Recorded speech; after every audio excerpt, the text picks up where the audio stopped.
বন্ধুরা সবাই কেমন আছেন? সবাই আশা করি সবাই ভালো আছেন। তো আমার এখানে একজন মেসেজ করছে, দেখেন তার এখানে মনিটাইজেশন পলিসি ইস্যু আসছে। তো এটা কি কারণে আসে এবং কি জন্য আসে সেটাই আজ আমি আপনাদেরকে বলতে যাচ্ছি।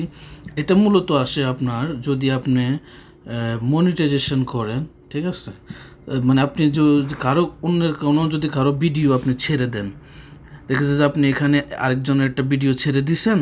তো ভিডিও ছেড়ে দেওয়ার কারণে আপনার কি হবে, ওখানে আপনার পলিসি ইস্যুটা চলে আসবে। তো আপনার যে ভিডিওটাতে আপনার সমস্যা হয়েছে আপনি ওই ভিডিওটা খুবই দ্রুত কেটে দিবেন।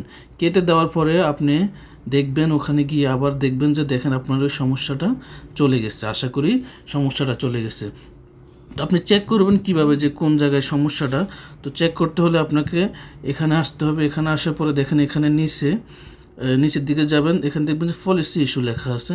তো এখানে যাওয়ার পরে আপনি দেখেন যে যদি আপনার কোনো ভিডিওতে সমস্যা হয়, এখানে উপরে দিয়ে একটা হলুদ চিহ্ন আসবে বা অনেকগুলো লেখা আসবে। সেই লেখাগুলো আপনি ক্লিক করলে দেখতে পাবেন যে আপনার কোন ভিডিওটা সমস্যা। তো ওই ভিডিওটা আপনারা তুরান কেটে দিবেন। আমার এখানে এখন কোনো সমস্যা নেই, আমার এখানে সব কিছু ওকে আছে। তো আপনাদের যদি এরকম আসে, এটা কেটে দেওয়ার পরে ওই সমস্যাটা দূর হয়ে যাবে, ঠিক আছে। আর এখানেও যদি দূর না হয় তাহলে আপনারা আরেকটি কাজ করতে পারেন, সেটি হচ্ছে আপনারা সেটিং অপশনে চলে যাবেন। আপনার প্রোফাইলে ক্লিক করে আপনি সেটিং অপশন আপনি নিচের দিকে চলে যাবেন। এই যে এখানে সেটিংসে ক্লিক করবেন। সেটিংসে ক্লিক করার পরে আপনি এখানে দেখেন,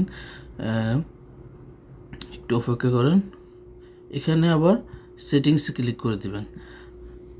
সরি, এখানে উপরে হেল্প সেন্টার এখানে ক্লিক করার পরে আপনি এখানে দেখেন এই যে এই লেখাটির মধ্যে ক্লিক করে দিবেন আপনার ইনবক্সে। এখানে ক্লিক করার পর আপনি দেখবেন যে এখানে আপনার কোনো সমস্যা আছে কিনা। আমার এখানে গ্রিন টিক থাকলে কোনো ভিডিওতে সমস্যা নেই। যদি আপনার কোনো ভিডিওতে কপিরাইট বা কোনো কিছু আসে তাহলে এখানে আপনি দেখতে পারবেন, ঠিক আছে। তো দেখার পর আপনি এখান থেকে এটা ডিলিট করে দিতে পারবেন, আর না হলে আপনার ওখানে গিয়ে আপনি এটাকে ডিলিট করতে পারবেন। তো আশা করি ভিডিওটা সম্পূর্ণ দেখবেন, দেখলে আপনি অবশ্যই বুঝতে পারবেন যে আপনার কী সমস্যা হয়েছে। সবাই ভালো থাকবেন। আল্লাহ হাফেজ।